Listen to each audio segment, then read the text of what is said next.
A revolta dos cabanos eclodiu em Belém em janeiro de 1835 e rapidamente levou os rebeldes ao poder. Durante 1 ano e meio, a capital da província do Pará e seus arredores estiveram fora do controle do governo da regência, localizado no Rio de Janeiro. Foram 3 os governadores cabanos: Félix Malcher, Francisco Vinagre e Eduardo Angelim. O brigadeiro Soares de Andréa foi o militar enviado pela regência para comandar a repressão. A cidade de Belém foi bombardeada e completamente isolada do resto do país, o que provocou fome, doenças e divergências entre os revoltosos. O último governador cabano, Eduardo Angelim, foi preso e enviado para o Rio de Janeiro.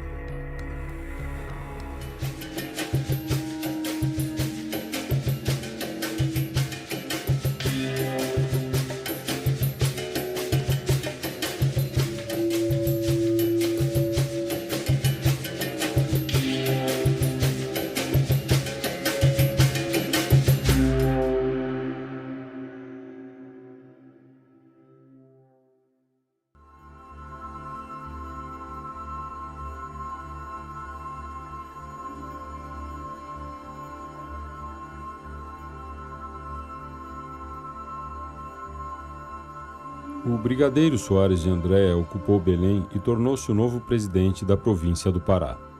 Assumiu seu posto no Palácio do Governo, achando que os cabanos tinham sido definitivamente derrotados. Mas, na verdade, o movimento rebelde ia entrar agora em uma nova fase, espalhando-se pelo Rio Tocantins até o Maranhão e alastrando-se por toda a Amazônia, chegando até o Rio Negro e o Alto Solimões. Foram mais 4 anos de guerra civil, invasões de fazendas e dura repressão por parte do governo, deixando um trágico saldo de milhares de mortos. Nessa repressão, o governo central da regência utilizou inclusive tropas de mercenários europeus. Nunca em toda a história do Brasil uma revolta foi tão barbaramente reprimida. Foi muito violenta. Foi muito violenta. Por isso é muito importante a recuperação e a valorização dessa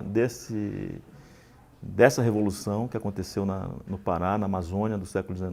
Foi a única que se sabe de revolução popular no Brasil em que, de fato, pelo poder das armas, o povo chegou ao poder. E isso, muitas vezes, as pessoas não sabem, né? Não conhecem. A repressão aos cabanos na cidade de Belém e áreas próximas fez com que o movimento insurgente se alastrasse por rios cada vez mais distantes da capital do Pará, obtendo em alguns lugares apoio de povos indígenas, como foi o caso dos Mura. Graças ao Nhangatu, língua de comunicação interétnica na Amazônia, caboclos ribeirinhos e povos indígenas pertencentes às mais diversas famílias linguísticas puderam interagir e lutar por objetivos comuns. Os negros de alguns quilombos aderiram à revolta. Os soldados de algumas guarnições também, e inclusive pequenos comerciantes e alguns políticos locais. Os cabanos começaram a tomar o poder em inúmeras vilas e pequenas povoações do interior, num movimento descentralizado e sem direção única. Nós nos envolvemos com os cabanos, né, como era o chamado, né, o pessoal desse movimento tão importante que foi para o Brasil, como aliados deles, né? A gente acabou indo junto e ajudando na conquista da cabanagem por pouco tempo, mas que foi um momento muito importante. Talvez tenha sido o único movimento social, né, que chegou ao poder mesmo de fato, né? A presença, por exemplo, dos Mura na região de Altazes, ela foi muito firme nesse apoio dado à cabanagem, enquanto que, do lado chamado legalista, estiveram os Munduruku. A cabanagem não pode ser reduzida apenas a uma luta de índios contra os brancos, porque diferentes dimensões das lutas intestinas, das lutas internas que estavam presentes e que dão a cara da região, elas também aparecem na cabanagem de muitas maneiras. O caso Mura Munduruku é um exemplo clássico, né? Se os Mura dizem, se os Munduruku apoiavam os legalistas, os cabanos eram a opção política natural dos Mura, porque onde está Munduruku não está Mura. a flecha do Moura era tão veloz que quando atirada, né, ela conseguia atravessar um boi, pra você ter uma ideia de tanta velocidade que era. Os Moura eram especialistas em táticas de ataque que eram mortais, eram chamadas, enfim, mais modernamente poderiam se chamar de táticas de guerrilha. Eles conseguiam enterrar grandes toras de madeira apontadas, né, nessa forma assim de trincheira, aonde a água passava por cima. E aí quando vinham os navios, né, tocavam nessas madeiras e furavam os barcos. E aí o pessoal chegava com as canoas e eliminava os soldados. Os Moura descobriram muito rapidamente que a pólvora molhada não funcionava, então as pequenas embarcações se aproximavam, né, dos barcos com as tropas, jogavam água, né, nos suprimentos e conduziam essas canoas meio perdidas, os barcos da legalidade meio perdidos, conduziam para os igarapés, para os igapós, onde os Moura atacavam das árvores.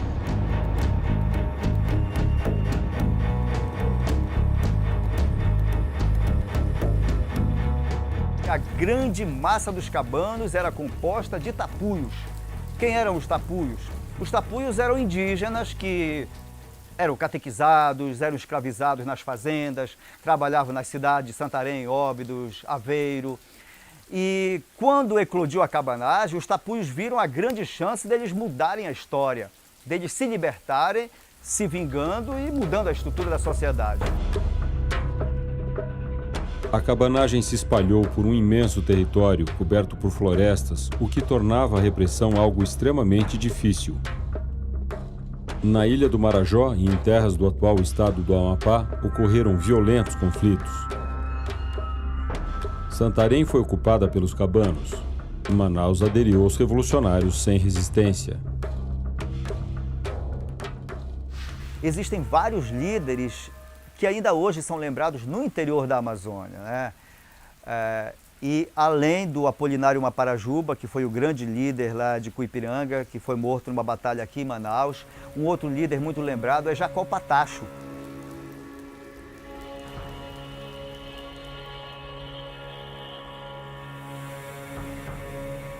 Quem era o Jacó Patacho? Era um rebelde por natureza, um líder entusiasmado, cheio de esse senso de justiça, que ele veio de Belém, junto com um outro tapuio, que era o fiel escudeiro dele, e por onde eles passavam, eles iam libertando negros, escravos, índios, matavam os portugueses na espada, e os negros e os indígenas libertados amarravam as suas canoas atrás da canoa do Jacó Patacho com as outras canoas de gente que já havia sido libertada. E dizem que quando a esquadra do Jacó Patacho se aproximava das fazendas, era um terror, porque os fazendeiros viam aquilo que era uma enfiada de canoa, e os homens ficavam apavorados, principalmente os brancos que escravizavam os negros. A violência durante a cabanagem foi praticada não só por aqueles que comandavam a repressão, mas também por cabanos que se vingavam de alguns proprietários de escravos. Alguns historiadores analisaram detalhadamente processos judiciais instaurados contra revoltosos após o fim da cabanagem e constataram que, de fato, a violência não estava compartimentada em apenas um dos lados do conflito.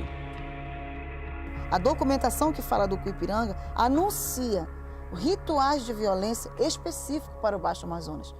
Uma morte com a retirada de órgãos, uma morte com a retirada da pele. Mulheres e crianças eram poupados por esses cabanos. Então, mais ainda, você vê tanto que uma família que foi apreendida e levada para o Cuipiranga, o marido e a esposa foi presa junto com o marido na embarcação, ficou 3 dias no Cuipiranga, o marido foi assassinado dentro desse contexto, desses rituais que eu apresentei, e a mulher foi levada de volta para a cidade, de volta para a casa dela.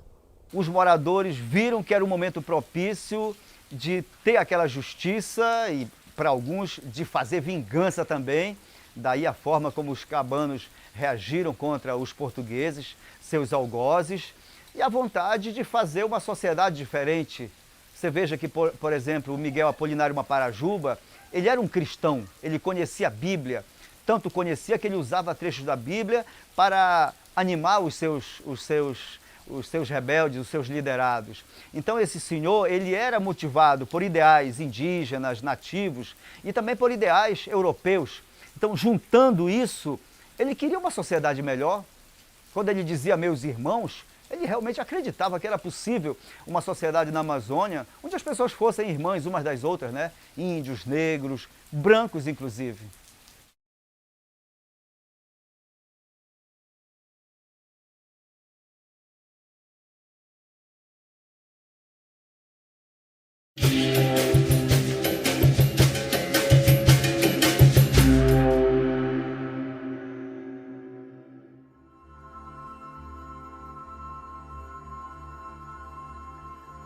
A historiografia amazônica mais antiga sempre apresentou os cabanos como cruéis, bandidos, sanguinários e bárbaros.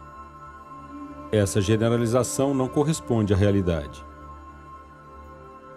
Nem todos os episódios ocorridos durante a cabanagem foram violentos.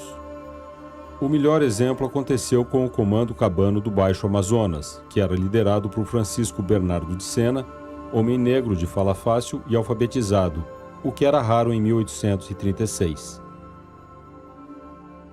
O Francisco Bernardo de Sena circula com seus homens na cidade de Manaus, faz um levantamento da força militar disponível e, finalmente, quando ele resolve desembarcar na cidade, ele desembarca com 800 homens e toma a cidade sem derramar uma única gota de sangue e sem disparar uma única bala. Ele vai aos lugares onde deveria, ele vai à Câmara, declara o governo Cabano, né? A Câmara entrega o governo aos recém-chegados, aos cabanos recém-chegados, e o Francisco Bernardo assume o comando da cidade. As reivindicações dos cabanos eram simples. Queriam liberdade e que a província fosse governada por um brasileiro nato, compenetrado de seus deveres e que fizesse a felicidade da província.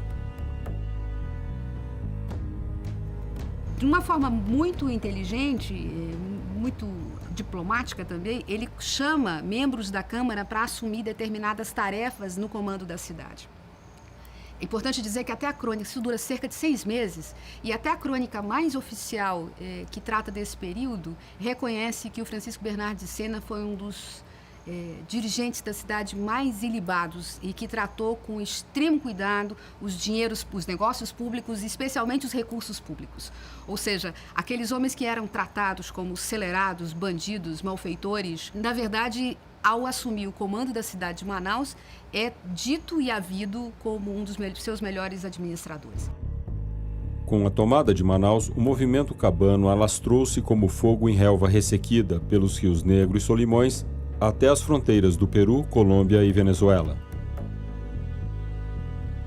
As distâncias e o isolamento fizeram com que as notícias da ocupação cabana só chegassem a Belém muito tempo depois.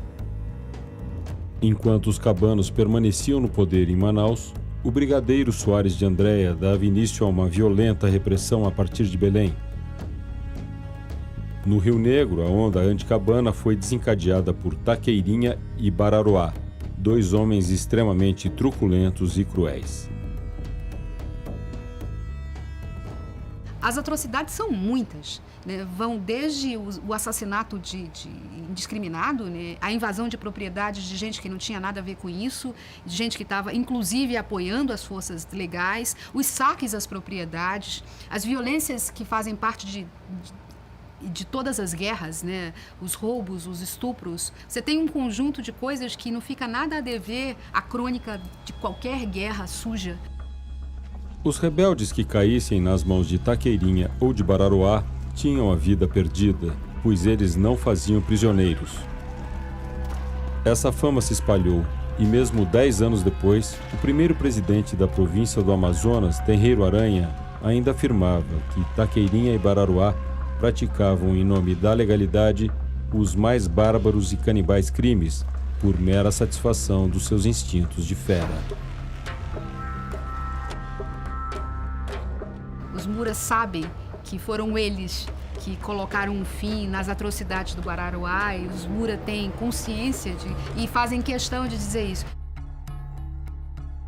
Enquanto a repressão liderada por anticabanos locais se alastrava nos rios Negro, Solimões e Amazonas, a partir de Belém, o brigadeiro Soares de Andréa enviava barcos de guerra para as mais remotas localidades onde ainda existisse alguma reação por parte dos cabanos. Uma simples suspeita de que os caboclos e tapuios de algum pequeno povoado de ribeirinhos fossem simpatizantes da cabanagem já era suficiente para que começasse a fuzilaria contra seus moradores, inclusive mulheres e crianças. Às vezes, os militares sequer desciam das embarcações, atirando sobre os ribeirinhos de forma indiscriminada.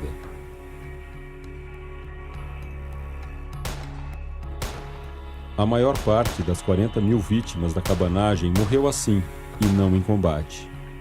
Foi uma mortandade jamais vista em toda a história do Brasil.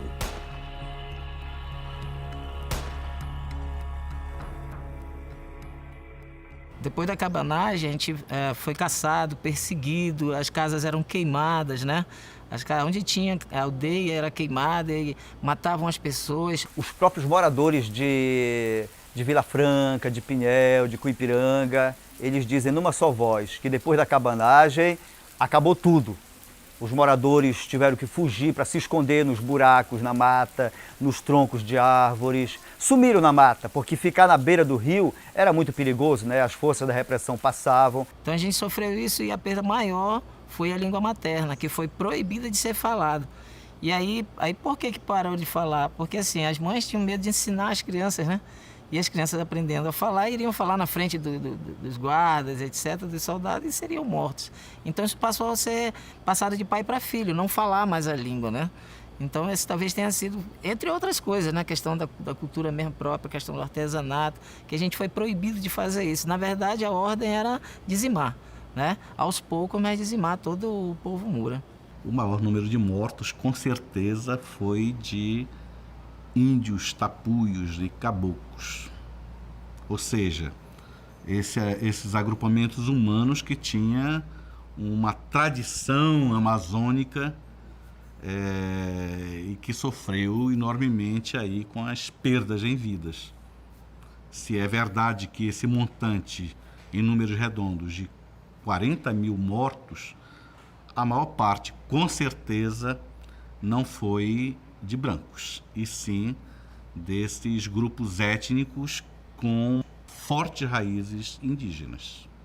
Um senhor que morreu há pouco tempo, o apelido dele era Cabano, Seu Cabano, por ser descendente dos cabanos, e ele dizia, na época da cabanagem, ninguém conseguia nem andar, porque aqui era só sangue, a terra era coalhada de sangue, era corpo de gente, era sangue para todo quanto era lado.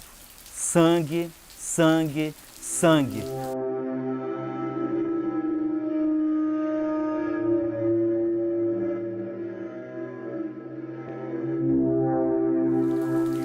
E aí a gente se remete à mitologia de Cuipiranga.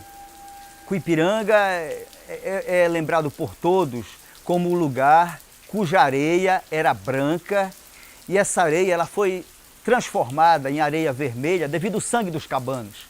Quando a gente passa de barco em frente de Cuipiranga, a gente olha para lá e a gente vê que a areia bem na frente de Cuipiranga é uma areia vermelha escura. Logo que passa de Cuipiranga, volta a ser uma areia mais clara e antes de Cuipiranga é uma areia mais clara. Aí os moradores, ali que é Cuipiranga, Cuipiranga porque a areia ficou vermelha devido ao sangue dos cabanos. A derrota cabana, ela não significou, digamos, o fim dos sonhos cabanos. Ela se afirma e ela tem continuidade de outras formas, em outras formas de resistência, mas ela continua muito viva na memória e no coração do povo paraense. A própria Gabi Amarantos, que é a figura talvez mais exponencial hoje desse movimento de música paraense da periferia dos Jurunas, ela compôs um tema em que ela diz eu sou aparelhagem, eu sou cabano, sou cabana do Pará.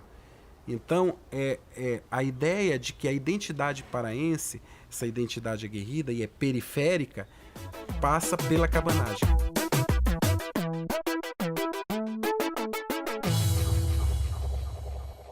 Desde 1985, quando a cabanagem fez 150 anos, houve uma alteração no significado do termo cabano, radical. Então, algo que foi visto como negativo no século XIX foi recuperado como uma bandeira de luta na redemocratização. Após o final da ditadura militar, o jornalista Carlos Roque liderou um importante movimento favorável à construção de um memorial da cabanagem.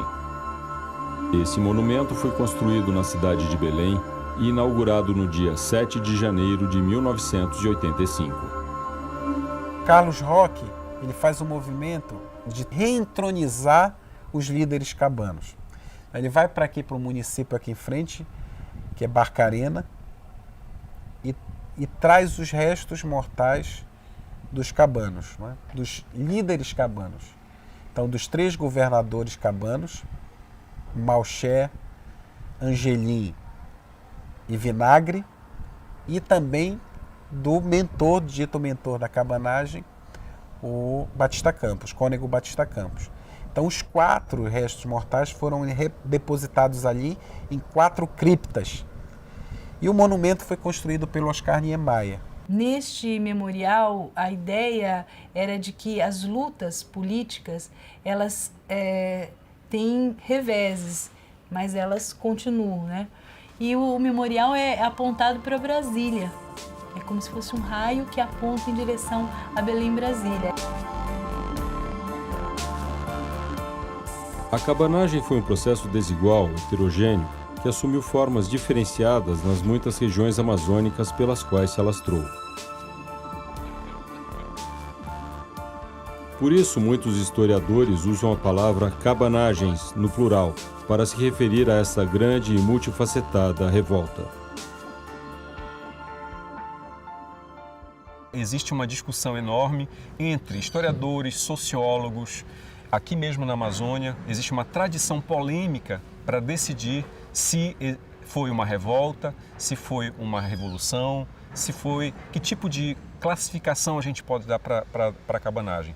Eu acho que ela foi tudo isso ao mesmo tempo, dependendo do momento. Eu acho que a cabanagem nunca passou. A cabanagem não morreu. Eu diria que a cabanagem nem é um movimento do século XIX. É um movimento contínuo que está associado ao presente. Porque a cabanagem, ela ajuda a explicar o que nós somos, o que nós poderíamos ter sido e que nós podemos ser. Enfim, a cabanagem é um fato que, caso nós, brasileiros, e eu falo nós daqui da Amazônia, conhecêssemos essa história, as hidrelétricas não seriam construídas a ferro e fogo como são empurradas aqui ao povo da Amazônia. A gente se faria respeitar mais, porque os cabanos eram homens e mulheres que se fizeram respeitar. Numa época de escravidão, de muita violência, eles ousaram sonhar com uma sociedade diferente. E eles foram à luta. Eles sabiam que a morte era algo que poderia acontecer, e aconteceu para a maioria deles, e mesmo assim eles não recuaram.